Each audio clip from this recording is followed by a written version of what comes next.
వందనాలండి. దేవునికి స్తోత్రం. ప్రభునందు ప్రియమైనటువంటి దేవుని బిడ్డలారా, మన ప్రభువైన యేసుక్రీస్తు నామములో మీ అందరికీ వందనాలు, శుభాలు తెలియజేస్తున్నాను. ఈ సమయంలో మనము కొన్ని నిమిషాలు దేవుని వాక్యాన్ని ధ్యానం చేసుకుందాం. అంతకంటే ముందుగా ఒక్క నిమిషం మనం ప్రార్థన చేసుకుందాం. పరిశుద్ధుడా, ప్రేమ కలిగిన తండ్రి, నీకు స్తోత్రం నాయనా. ఇప్పటివరకు తండ్రి నాయన పాటలు పాడాం తండ్రి, స్తుతించాం ప్రభా, నీకు స్తోత్రం తెలియజేస్తున్నాం. అయినా ఈ సమయంలో ప్రభా ప్రాముఖ్యమైనటువంటి అంశానికి వచ్చినాం తండ్రి, జ్ఞాపకం చేసుకోండి తండ్రి. అయినా తండ్రి వాక్యాన్ని చెప్పబోతుండగా నన్ను తండ్రి నన్ను మీరు మీ బోరగా వాడుకోండి ప్రభువా. అదే విధంగా తండ్రి వచ్చిన ప్రతి ఒక్కరిని మీరు జ్ఞాపకం చేసుకోండి తండ్రి. వారందరూ కూడా తండ్రి శ్రద్ధగా వాక్యమైనటువంటి భాగ్యం దయచేయమని తండ్రి నాయన మీరు వారితో మాట్లాడమని విజ్ఞాపన చేస్తున్నానయ్యా. మీకు స్తోత్రం తెలియజేస్తూ నైనా యొక్క గోగులపల్లి క్రైస్తవ ప్రార్థనా మందిరాన్ని, అందులో సంఘ కాపరిని, సంఘ విశ్వాసులను, సంఘ పెద్దలను, గోగులపల్లి గ్రామాన్ని మీరు దీవించమని, ప్రతి ఒక్కరికి రక్షణ భాగ్యం దయచేయమని, మీకే మహిమ ఘనత ప్రభావములు చెల్లించుకుంటూ యేసుక్రీస్తు నామములో అడిగి వేడుకుంటున్నాను తండ్రి. ఆమేన్. ప్రభునందు ఆమేన్. ప్రభునందు ప్రియమైనటువంటి దేవుని బిడ్డలారా, అపోస్తుల కార్యములు 3వ అధ్యాయము 1-10 వచనాలు మనం ధ్యానం చేసుకుందాం. ఈ యొక్క వాక్య భాగాన్ని మనము ధ్యానం చేసుకుంటున్నప్పుడు మన జీవితంలోకి ఈ వాక్య భాగాన్ని అన్వయించుకుంటూ కొన్ని పాఠాలు మనం కూడా నేర్చుకోవాల్సిన వారమై ఉంటున్నాం. కనుక ఈ వాక్య భాగాన్ని మనము ధ్యానం చేసుకుంటున్న సమయంలో మన జీవితంలో కొన్ని విషయాలను కూడా జ్ఞాపకం చేసుకుంటూ, ఆ వాక్యాన్ని మనతో పోల్చుకుంటూ, అర్థం చేసుకుంటూ ముందుకు వెళ్దాం. చూడండి, మొట్టమొదటిగా అపోస్తల కార్యములు 3వ అధ్యాయం 1వ వచనంలో, పగలు 3 గంటలకు ప్రార్థనా కాలమున పేతురును యోహానును దేవాలయమునకు ఎక్కి వెలుచుండగా. ఇక్కడ మనం చూస్తున్నాము, పగలు 3 గంటలకు ప్రార్థనా కాలము అనేది అక్కడ వారు ఏర్పాటు చేసుకున్నారు. గమనించండి, మన జీవితంలో కూడా ఈ యొక్క వాక్య భాగం చదివిన తర్వాత మనం కూడా కొన్ని విషయాలు నేర్చుకోవాలి. ఉదయకాలపు ప్రార్థన ఎంతో ప్రాముఖ్యమైనది. అది ఒక అలవాటుగా మనం చేసుకోవాలి అనే విషయాన్ని కూడా ఇక్కడ మనం నేర్చుకుంటున్నాం. అదే విధంగా ఇక్కడ మనం చూసినప్పుడు కూడా పేతురు, యోహాను ఇద్దరు కూడా ఆ దేవాలయంలోకి వెళ్తున్నట్లుగా మనము గమనిస్తున్నాం. పుట్టినది మొదలుకొని కుంటివాడైన ఒక మనుష్యుడు మోసుకొని పోవుచుండెను.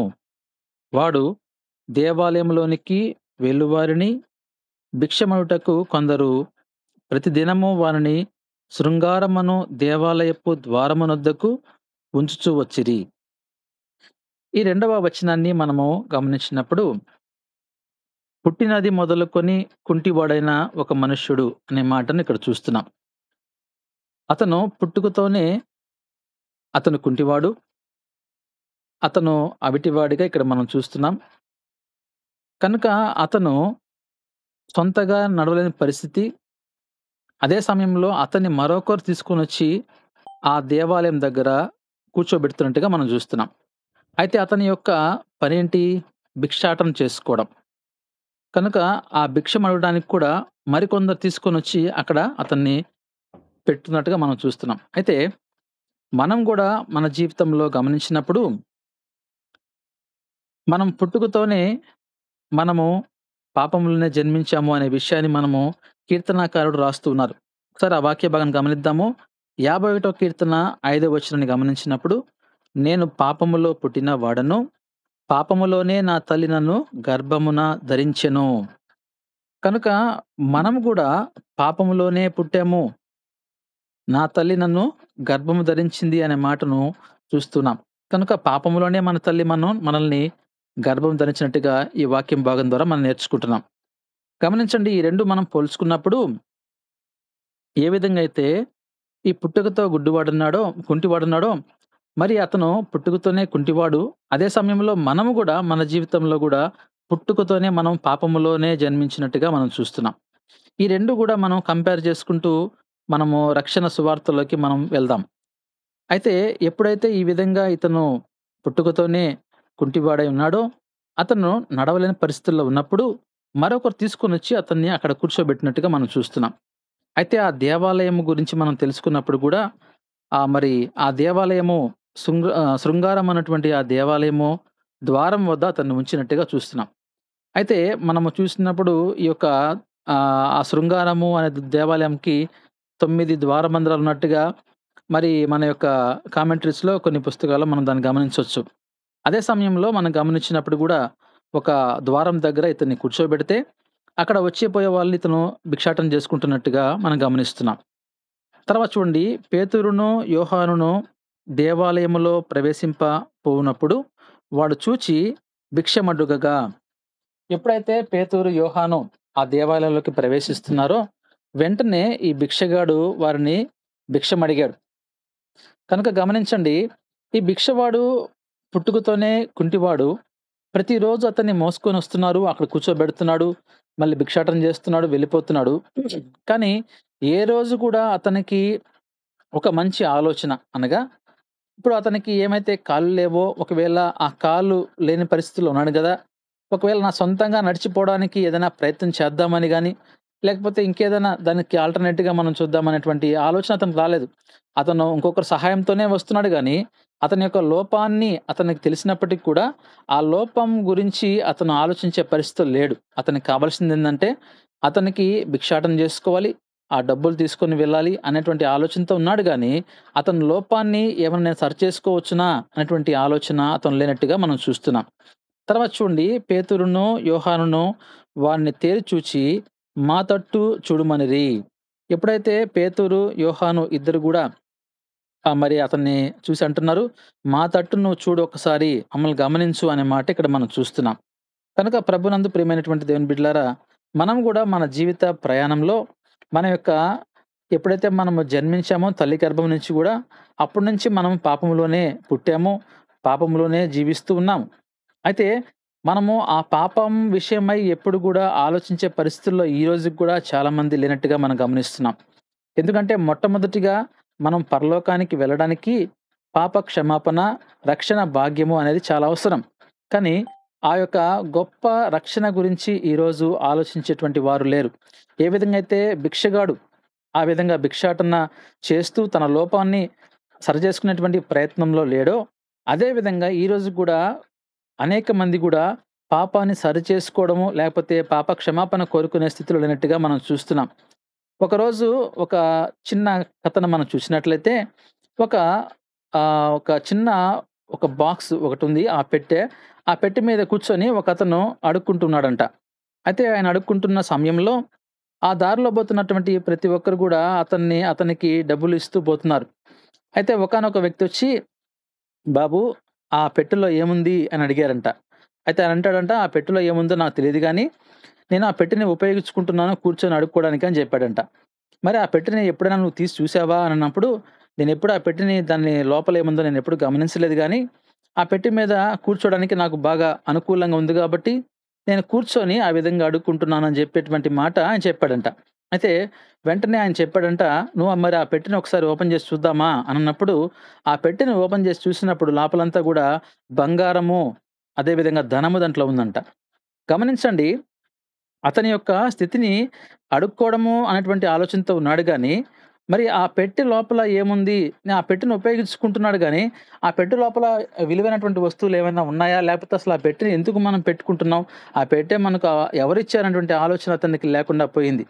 కాబట్టి ఇటువంటి స్థితిలోనే ఈరోజు చాలామంది క్రైస్తవులు కావచ్చు, క్రైస్తవేతరులు కావచ్చు, ఇలాంటి పరిస్థితులు ఉన్నట్టుగా మనం గమనించాలి.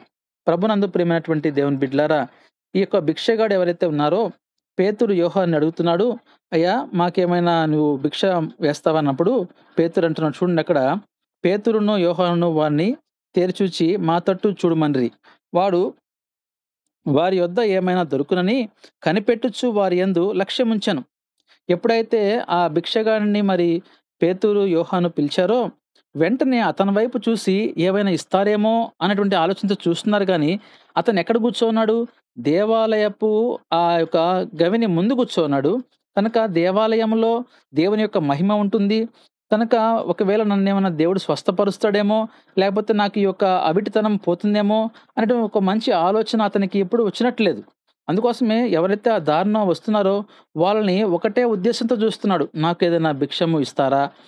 గమనించండి అక్కడ తేరి చూచినట్లుగా వారిని మనం చూస్తున్నాం. వాళ్ళు ఒక్కసారిగా ఆయన వైపు ఆ యొక్క భిక్షగాడు పేతురు, యోహాను వైపు చూసి ఏమైనా ఇస్తారేమో అనేటువంటి విషయంలో వాళ్ళు కనిపెట్టి అతను చూస్తున్నాడంట. తర్వాత చూడండి, అంతటా పేతురు, "వెండి బంగారములు నా యొద్ద లేవు కానీ, నాకు కలిగినదే నీకు ఇచ్చుచున్నాను."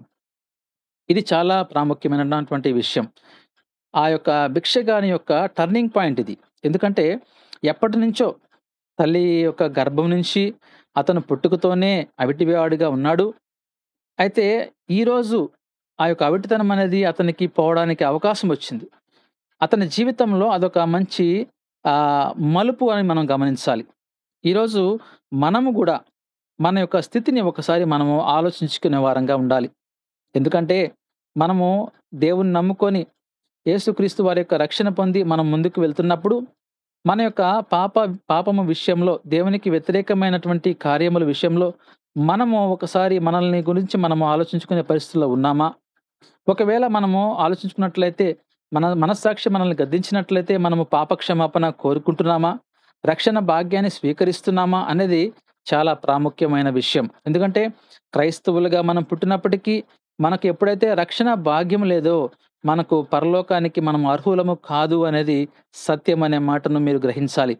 ఈరోజు ఈ యొక్క మరి భిక్షగాడిని మనం చూసినప్పుడు ఆయన అక్కడ కూర్చొని ఉన్నాడు గానీ, అతను ఆ డబ్బు గురించి ఆలోచిస్తున్నాడు గానీ, నన్నెవరైనా స్వస్థపరుస్తారేమో, లేపోతే ఇక్కడ దేవుని యొక్క మందిరం గదా! ఆలయం దగ్గరున్నాం గదా! ఏదైనా ఒక దేవుని యొక్క శక్తి నన్ను స్వస్థపరుస్తుందేమో ఆలోచన అతనిలో లేదు గనక, అక్కడ అతని యొక్క ఆలోచన నాకు డబ్బులెవరైనా ఇస్తారా అనేటువంటి ఆలోచనతోనే అతను ఆలోచిస్తున్నాడు. తర్వాత చూడండి, అంతట వారంటున్నారు, "మా దగ్గర వెండి గాని, బంగారం గాని మా యొద్ద లేవు. మాకేమైతే కలిగిందో అది నీకిస్తాము" అని చెప్పి నజరేయుడైన యేసుక్రీస్తు నామమున నడువమని చెప్పి. కనుక యేసుక్రీస్తు నామము ఎంతో శక్తి కలిగిన నామం. ఈ విషయాన్ని మనందరం గూడా ఒకసారి ఆలోచిద్దాం. ప్రభువునందు ప్రియమైనటువంటి దేవుని బిడ్డలారా, యేసుక్రీస్తు వారు ఈ లోకంలో ఉన్నప్పుడు ఆయన పాపము లేనివాడిగా జన్మించాడు. కనుక మరియ ఒక కన్యక, ఆమె గర్భంలో నుంచి ఆయన జన్మించిన తర్వాత ఆయన పాపము లేకుండా జన్మించాడు. ఎలా జన్మించాడనే విషయాన్ని కూడా మనం గ్రహించినప్పుడు, మరియ గర్భాన మరి ఆ శిశువు ఏ విధంగా రూపొందించాడు అన్నప్పుడు మనం గమనించినప్పుడు, పరిశుద్ధాత్మ చేత ఆమె గర్భం ధరించినట్టుగా మనం చూస్తున్నాం. అయితే అటువంటి గొప్ప దేవుడు, అటువంటి పాపము లేనటువంటి పరిశుద్ధుడు ఈ లోకంలో జన్మించిన తర్వాత 33.5 సంవత్సరము ఆయన ఈ లోకంలో ఆయన జీవించి, 3.5 సంవత్సరము ఆయన సువార్త ప్రకటించినప్పుడు, ఆయన నామాన మరి యేసుక్రీస్తు వారు ఎంతో మందిని ఆయన బాగు చేశాడు. కుంటి వాళ్ళకి కాలిచ్చాడు, గుడ్డి వాళ్ళకి చూపునిచ్చాడు, చనిపోయిన లాజర్‌ని బ్రతికించాడు. ఇలా చెప్పుకుంటూ వెళ్తే ఎన్నో అద్భుత కార్యాలు చేశాడు. అటువంటి గొప్ప దేవుడాయన. అయితే అటువంటి గొప్ప దేవుడు ఆ నామాన్ని బట్టి చేయడానికి ఈరోజు శిష్యులకు గూడా అధికారం ఇచ్చాడు. ఈ అధికారం ఈ రోజున దేవుడు మనందరికిచ్చాడు. పరిశుద్ధాత్మ వరం ఇది. ఈ పరిశుద్ధాత్మ వరాన్ని గూడా మనం పొందుకునేటువంటి స్థితిలో ఉండాలి. క్రైస్తవులుగా మనం జీవిస్తూ దేవుని మందిరానికి వెళ్తూ వస్తున్నాం గానీ, మరి దేవుని మందిరానికి మనం వెళ్ళి మనము వస్తున్నప్పుడు మనం పరిశుద్ధాత్మ వరాన్ని మనం పొందుకుంటున్నామా? మనలో ఆ పరిశుద్ధాత్మ దేవుడు నివసించే పరిస్థితుల్లో మనం ఉన్నామనేది ఆలోచించాలి ఈ రోజున. ప్రతి ఒక్కరిలో ఈ పరిశుద్ధాత్మ దేవుడు మనకు ఉంటాడు. అయితే మనము ఆ దేవుడిని మనలోనే ఉంచుకుంటున్నామా? అందుకే ఆయన అంటున్నాడు, "నీ హృదయము దేవుని యొక్క ఆలయము." కనుక ఆ హృదయాన్ని ఒక ఆలయంగా బెట్టుకొని, దేవుని యొక్క నివాస స్థలంగా బెట్టుకున్నప్పుడు, మనకు దేవుడు ఆ శక్తినిస్తాడు. ఆ శక్తి ద్వారా మనము అనేక మందికి మనము సువార్త ప్రకటించవచ్చు. అనేక మందికి మనము అద్భుత కార్యాలు చేయవచ్చు. అనేక మందిని ఆయన నామం ద్వారా మనము దేవునిలోకి తీసుకొని రావడానికి అవకాశం ఉంటుందనేటువంటి విషయాన్ని మనం ఇక్కడ గమనించాలి. గమనించండి, ఎంతో కాలంగా అతను అక్కడ భిక్షాటన చేస్తున్నప్పటికీ, ఎప్పుడైతే యేసుక్రీస్తు వారి యొక్క శిష్యులు అక్కడికి వచ్చారో, ఆ శిష్యులతో ఆయన మాట్లాడారో, వెంటనే ఎప్పుడు ఆయన చూడలేదు. ఎప్పుడు గూడా ఆయనకు ఒకవేళ ఎవరైతే ఆ దేవాలయంలోకి వెళ్తూ వస్తుంటారో, వాళ్ళు బంగారము, వెండి ఇంకేమన్నా ఇచ్చారేమో గానీ, ఇప్పుడు ఒక అద్భుతమైన విషయాన్ని ఆయన చూడబోతున్నాడు. వాళ్ళంటున్నారు, నజరేయుడైన యేసు క్రీస్తు నామములో నువ్వు నడువు అని చెప్పారు. ఏమండి? ఎంత భాగ్యమండి ఇది. ఈ భాగ్యము అనేది పొందుకోవాలంటే మరి ఎలాంటి పరిస్థితుల్లో ఉండాలి? కనుక మనం గూడా యేసుక్రీస్తు వైపు మనం చూసే వారంగా ఉండాలి. ఇక్కడ గమనించండి వాళ్ళంటున్నారు, "మా దగ్గర ఈ వెండి, బంగారం లేదు గానీ, ఏమైతే మా దగ్గరుందో అది నీకిస్తాం." మా దగ్గర ఏముంది? దేవుని యొక్క శక్తి. యేసుక్రీస్తు నామములో మేము ఇతరులను స్వస్థపరచగలిగేటువంటి శక్తి మాకుంది. కనుక ఆయన నామాన్ని ఉపయోగిస్తాము. నీవు ఇక మీదట కుంటివాడిగా ఉండవు. నువ్వు లేచి నడుస్తావు అనేటువంటి విషయాన్ని అతనికి తెలియజేసినట్టుగా ఇక్కడ మనం చూస్తున్నాం. ఎప్పుడైతే వారు నజరేయుడైన యేసుక్రీస్తు నామములో నడువమని చెప్పినప్పుడు వాని కుడి చెయ్యి పట్టుకొని లేవనెత్తెను. వెంటనే ఆ కుడి చెయ్యి పట్టుకొని లేవనెత్తినప్పుడు వెంటనే అనే మాట అక్కడ చూస్తున్నాం. వెంటనే వాని పాదములను, చీలమండలను బలము పొందెను. దేవునికి స్తోత్రమండి. ఈ వాక్యాన్ని గమనించినప్పుడు ఎప్పుడైతే మనలో విశ్వాసం ఉంటుందో, ఎప్పుడైతే మనం దేవుని వైపు చూస్తామో, ఎప్పుడైతే మనం ఆయన చేయిని పట్టుకుంటామో, ఆయన మనల్ని స్వస్థపరుస్తాడు. ఈరోజు మనం గూడా ఒకవేళ ఇప్పటికీ ఇంకా పాపములోనే జీవిస్తున్నట్లయితే, ఒకసారి మనకు రక్షణ కొరకు మనం ఆయన వైపు చూడాలి. మనము పాప క్షమాపణ కోరుకోవాలి. ఎంతకాలం ఈ జీవితం, ఈరోజు ఉంటామో, రేపు మనం ఉంటామో లేదో గ్యారంటీ లేదండి. అటువంటి జీవితం మనం జీవిస్తున్నాం ఈ రోజున. అయితే మనము ఒకవేళ చనిపోయినప్పుడు రక్షణ లేకుండా చనిపోయినట్లయితే నువ్వెక్కడికెళ్తావు? నరకానికి వెళ్తావు. కనుక రక్షణ అనేది చాలా ప్రాముఖ్యమైనది. అందుకే ఈ రోజున సువార్త అనేది ఈరోజు జరుగుతూ ఉంది. యేసుక్రీస్తు వారు ఏమైతే చెప్పాడో సర్వలోకానికి వెళ్లి మీరు సువార్త చేయమని చెప్పాడు. అదే విధంగా ఈరోజు సువార్త అనేది అన్ని ప్రాంతాల్లో గూడా ఈరోజు సువార్త చెప్పబడుతుంది. ఎవరైతే ఆ సువార్తను స్వీకరిస్తారో వాళ్ళు రక్షణ పొందుతారు. కనుక ఆ రక్షణ అనేది మనము స్వీకరించాలి. రక్షణ లేకపోతే ఈరోజు మనకు పరలోక రాజ్యము లేదు అనేటువంటి విషయాన్ని మనం తెలుసుకోవాలి. ఇక్కడ గమనించండి, పుట్టుకతో ఆయన కుంటివాడు. ఎప్పుడైతే యేసుక్రీస్తు నామములో వారు ఆయనకి ఆజ్ఞాపించారో వెంటనే అతను లేచి అతని పాదములు ఆ చీలమండలు బలము పొందాడండి. వెంటనే లేచాడు. ఎప్పటినుంచో పుట్టుకతో ఉన్నటువంటి ఆ యొక్క కుంటితనం అనేది పూర్తిగా పోయింది. లేచి నడిచినట్టుగా మనం చూస్తున్నాం. లేకపోతే ప్రతిరోజు ఎవరో ఒకరు పట్టుకొని రావాలి, మళ్ళీ తీసుకొని పోవాలి. వాళ్ళకి ఎంతో కొంత అమౌంట్ అతనివ్వాలి. ఇవ్వకపోతే వాళ్ళు రారు గదా! సో, అతను ఏమైతే ఆ భిక్షాటన చేస్తాడో, ఆ డబ్బుని ఎంతో కొంత వాళ్ళకివ్వాలి. అటువంటి స్థితిలో ఉన్నటువంటి వ్యక్తిని దేవుడు లేపాడు అంటే, కనుక ఆ యొక్క ఆ దేవుని యొక్క నామానికి అంత శక్తి ఉందండి ఈ రోజున. ఈరోజు మనం గూడా ఏ స్థితిలో ఉన్నామో ఒకసారి మన గురించి మనం గూడా ఆలోచించుకోవాల్సినటువంటి సమయం ఇది. అందుకే ఇక్కడ మనం గమనించినప్పుడు తర్వాత చూడండి, వారు వాడు దిగ్గున లేచి నిలిచి నడిచెను. నడుచుచు గంతులు వేయచు దేవుని స్తుతించుచు వారితో కూడా దేవాలయంలోనికి వెళ్ళెను. ఈ విషయము చాలా గొప్ప విషయమండి. ఎందుకంటే అప్పటి వరకు అతనికి బయట మాత్రమే కూర్చోండేవాడు. లోపలికి అతనికి అలో లేదు. ఎందుకు లేదు? లోపలికి వెళ్ళడానికి అతన్ని పట్టుకొని పోవాలి. తీసుకొని పోవాలి. లేకపోతే అతని యొక్క మనసులో ఉందేమో ఏమన్నా, ఒరేయ్! నేను భిక్షాటన చేసుకుంటాను గదా! నేను లోపలికి పోలేను గదా! అనుకున్నాడేమో గాని, ఎప్పుడైతే యేసుక్రీస్తు నామంలో పూర్తిగా ఆ కుంటితనం వెళ్ళిందో, దిగ్గున లేచి ఏమంటున్నాడు?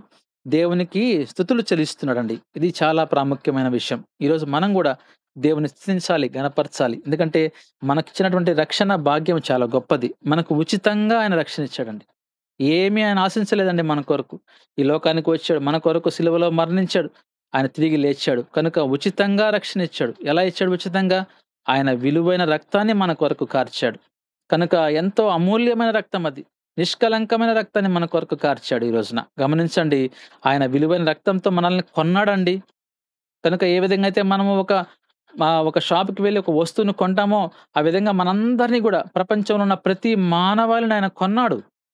ఎలా కొన్నాడు? ఆయన విలువైన రక్తాన్నిచ్చి కొన్నాడు. ఎలాంటి విలువైన రక్తం అది? నిష్కళంకమైన రక్తము. పరిశుద్ధ రక్తంతో ఆయన కొన్నాడు మనల్ని. అందుకే మీరు నా సొత్తు అంటాడాయన. అయితే మనమేం జేయాలి? ఈరోజు ఈ లోకంలో తల్లిదండ్రులని మనము గౌరవిస్తున్నాం గదా! ఒక కుమారుడుగా, కుమార్తెగా. మరి మనందరికి తండ్రి ఎవరు? ఆయనే. కనుక ఆ పరలోకమందున తండ్రిని గూడా మనము గౌరవించాలి. ఎందుకంటే మనకు ఈ లోకపు తల్లిదండ్రుల కంటే గూడా ఆయన మన కొరకు ఎంతో విలువైన రక్తాన్ని బెట్టి కొన్నాడు. కనుక ఈరోజు మనము ఈ వాక్య భాగాన్ని మనం చదువుకున్నప్పుడు ఎప్పుడైతే ఆ యొక్క కుంటివాడు లేచి నడిచాడో వెంటనే దేవాలయంలోకి ప్రవేశించాడు. అప్పటి వరకు అతను దేవాలయంలోకి ప్రవేశించలేదు. ఎప్పుడైతే అతనికి ఆ కాళ్ళు వచ్చి నడిచాడో, వెంటనే గంతులు వేశాడు. దేవుని నామాన్ని మహింపరిచాడు. దేవునికి స్తుతులు చెప్పాడు. వారితో కలిసి దేవాలయంలోకి ప్రవేశించాడు. ఈరోజు మనం గూడా ఒకవేళ పాపంలో జీవిస్తున్నట్లయితే, మనము దేవుని పాప క్షమాపణ కోరుకొని, మనము గూడా దేవుని యొక్క రక్షణ భాగ్యాన్ని స్వీకరించినట్లయితే, మనం గూడా పరలోకంలోకి అడుగు పెడతాము. ఎందుకంటే, పరలోకంలోకి అడుగుపెట్టడానికి నీకు అర్హత లేదు. నువ్వు పరలోకంలో నువ్వు బయట ఉండవలసిన వాడివే. ఏ విధంగా అయితే ఈ రోజున ఈ యొక్క కుంటివాడు బయట ఆ దేవాలయం బయట ఉన్నాడో, మనం గూడా మన స్థితి ఎంతవరకంటే, బయటే మనం ఉండాల్సినటువంటి స్థితి ఈ రోజున. ఎందుకంటే మనందరం గూడా పాపులమే. వాక్యం అంటుంది మనం గమనించినప్పుడు, నీతిమంతులు లేరు, ఒక్కరును లేరనే మాటని ఇక్కడ మనం చూస్తున్నాం. రోమాపత్రిక మనం గమనించినప్పుడు, మూడో అధ్యాయంలో మనం చూసినప్పుడు, నీతిమంతుడు లేడు, ఒక్కడును లేడు. కనుక నీతిమంతుడు లేడు. ఒక్కడు గూడా నీతిమంతుడుగా లేడండి ఈ లోకంలో. కనుక ఈ రోజున చాలామంది ఒకవేళ అనొచ్చేమో మేము నీతిమంతులమని. లేదు, వాక్య ప్రకారంగా ఎవ్వరు గూడా నీతిమంతులు లేరు. అందరూ గూడా పాపం జేసి దేవుడు అనుగ్రహించే మహిమను పొందలేని స్థితిలో మనం ఉన్నాం ఈ రోజున. కనుక మనం ఏం చేయాలంటే యేసుక్రీస్తు నామాన్ని మనము విశ్వసించాలి. ఆయన యందు మనము విశ్వసించినప్పుడు మనము ఆ రక్షణ భాగ్యాన్ని మనము స్వీకరించే పరిస్థితుల్లోకి వస్తాము. అప్పుడు ఎప్పుడైతే మనం రక్షణ భాగ్యాన్ని స్వీకరిస్తామో, మనం వెంటనే పరలోకానికి మనం గూడా అడుగు పెడతాం. ఈరోజు ఏ విధంగా అయితే ఈ యొక్క కుంటివాడు దేవాలయంలోకి అడుగు పెట్టాడో, మనం గూడా మన పాపాల్ని ఆయన ముందు క్షమాపణ కోరుకున్న తర్వాత, ఆయన మనం క్షమించే దేవుడు మన దేవుడు. కనుక ఎప్పుడైతే ఆయన మనం క్షమిస్తాడో, ఆయన రక్తంతో మన పాపాలు కడిగినప్పుడు, మనం వెంటనే ఆ పరలోకానికి వెళ్ళడానికి అర్హత సంపాదిస్తామనే విషయాన్ని ఈరోజు నేను మీకు ఈ వాక్యం ద్వారా తెలియజేస్తున్నాను ప్రభునందు ప్రియమైన దేవుని బిడ్డలారా. కనుక తర్వాత మనం చదువుతాం. తర్వాత 9వ వచనాన్ని, వాడు నడుచుచు దేవుని స్తుతించుచు ప్రజలందరూ చూచి, శృంగారమును దేవాలయపు ద్వారమునొద్ద భిక్షము కొరకు కూర్చుండిన వాడు వీడే అని గుర్తెరిగి, వానికి జరిగిన దానిని చూచి విస్మయముతో నిండి పరవశులైరి. ఈ మాటను గూడా మనం చాలా జాగ్రత్తగా గమనించాలి. ఇక్కడ మనం చూస్తున్నాము, ఎప్పుడైతే ఆ యొక్క కుంటివాడు దేవాలయంలోకి వెళ్ళాడో, వెంటనే వారు చూసి ఏ పా మా అతను భిక్షాటన చేసుకుంటున్నటువంటి ఒక కుంటివాడు గదా! ఎలా వచ్చినాయి? ఇతనేనా అనేటువంటి ఒక కంపేర్ చేసుకున్నారు. అతనేనా? ఇతను కాదా? అనేటువంటి ఒక నిర్ధారణకొచ్చిన తర్వాత వాళ్ళు చాలా ఆశ్చర్యపోయారంట. గమనించారు ఈ విషయాన్ని. మనం గూడా మన జీవితాన్ని బట్టి సువార్తను ప్రకటిస్తున్నామా? మనము మారు మనసు పొందక ముందు మన జీవితం ఎలా ఉండేది? మారు మనసు పొందిన తర్వాత, బాప్తిజం తీసుకున్న తర్వాత మన జీవితం ఎలా మార్చబడింది?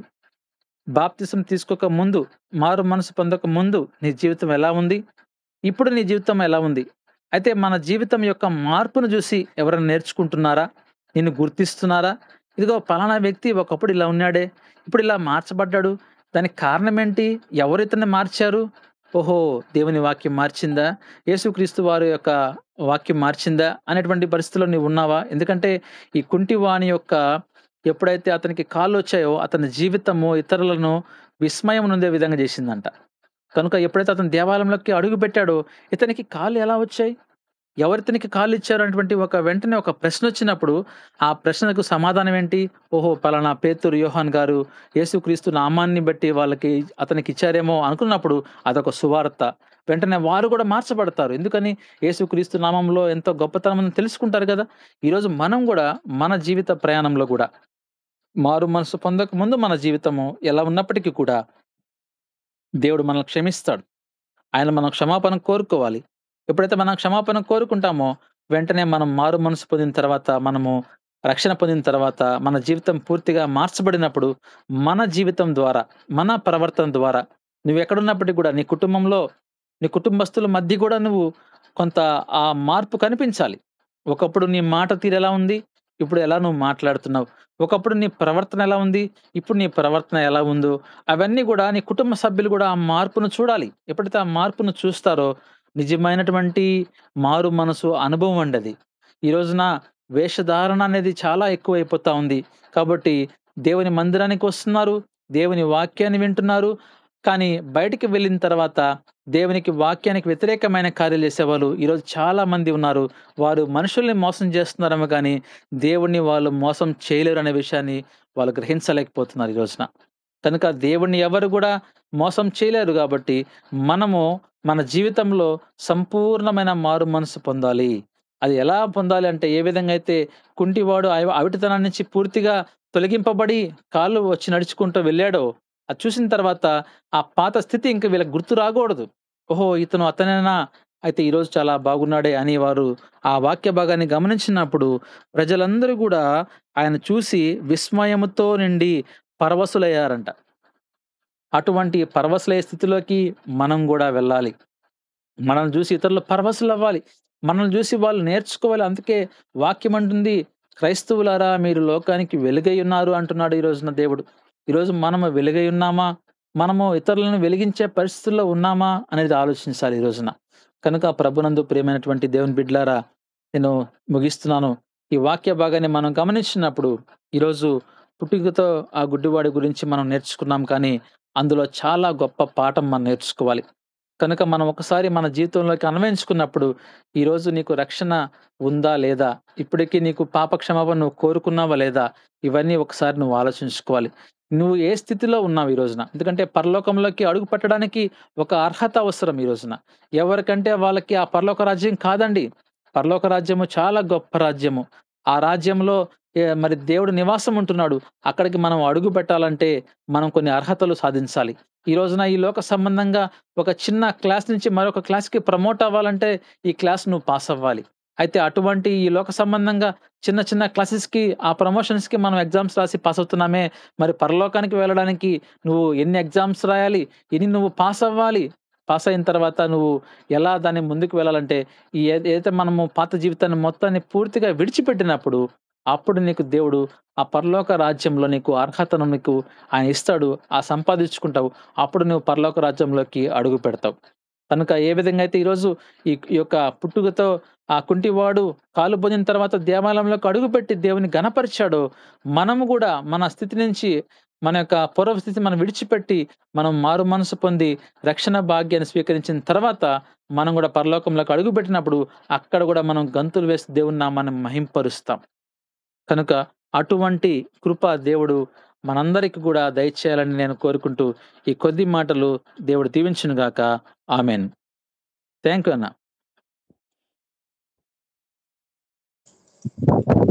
పరిశుద్ధుడైన మా తండ్రి, ప్రేమ నమ్మకం కలిగిన మా గొప్ప దేవ, మహిమ గల దేవ, ఈ పాదములకు వేలాది వందనములు స్తోత్రములు చెల్లిస్తున్నాను.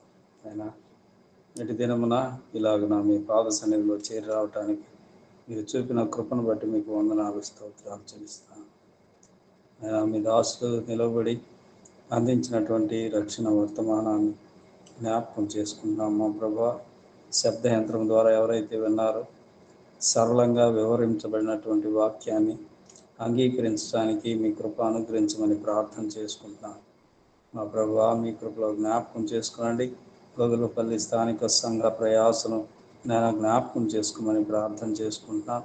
చుట్టుపక్కల ఉన్న గ్రామ ప్రజల యొక్క రక్షణ కొరకు వినిపింపబడుతున్నటువంటి సువార్తను నాయన అంగీకరించడానికి మీ కృప అనుగ్రహించమని వాక్య ఫలింపు కొరకు మీ సన్నిధిలో జ్ఞాపకం చేసుకుంటాను. అదే సమయంలో నేను ప్రకటించినటువంటి మీ దాసుని బట్టి మీకు వందనాలు స్తోత్రాలు. ఇంకా బలంగా నాయన మీరు వాడుకోమని నాయన మీరే మహిమ పొందమని ప్రార్థన చేసుకుంటున్నాను. స్థానిక సంఘాన్ని దీవించండి. చేరవచ్చిన ప్రతి ఒక్కరిని కూడా దీవించి ఆశీర్వదించమని సమస్త మహిమ ఘనత ప్రభావములు మీకే ఆరోపిస్తూ మా రక్షకుడు మా ప్రభు అయిన యేసుక్రీస్తు ప్రభు యొక్క శ్రేష్టమైన అమూల్యమైన నామంలో మిక్కిలి వినయంతో ప్రార్థించి అడిగి వేడుకుంటున్నాను తండ్రి. ఆమేన్. థ్యాంక్ యూ వందనాలు. ప్రేమ స్వరూప నాపై చూపిన నీ ప్రేమను నే కీర్తింతును. ప్రేమ స్వరూప నాపై చూపిన నీ ప్రేమను నే కీర్తింతును. నీ కన్నా నాకెవరున్నారు? నీ కన్నా నాకెవరున్నారు? నా ప్రభువా నిన్ను స్తుతింతును. నా ప్రభువా నిన్ను స్తుతి స్తుతింతును. ప్రేమ స్వరూప నాపై చూపిన నీ ప్రేమను నే కీర్తింతును. ఆది అందునే ఉన్నవాడవు, ఆయనే నీవై యున్నావు. ఆది అందునే ఉన్నవాడవు, ఆయనే నీవై యున్నావు. రక్తమిచ్చినను కొన్నవాడవు, రక్తమిచ్చినను కొన్నవాడవు. వాక్యముగా ఇప్పుడున్నావు, వాక్యముగా ఇప్పుడున్నావు. ప్రేమ స్వరూప నాపై చూపిన నీ ప్రేమను నే కీర్తింతును. అందరికీ వందనాలు సార్. వందనాలండి, అందరికీ వందనాలు సార్. వందనాలండి. Thank you sir, thank you, వందనాలు. సార్ ఇక్కడ సహోదరులుగా మేము ముగ్గురం మోటార్ మెకానిక్ ఇతను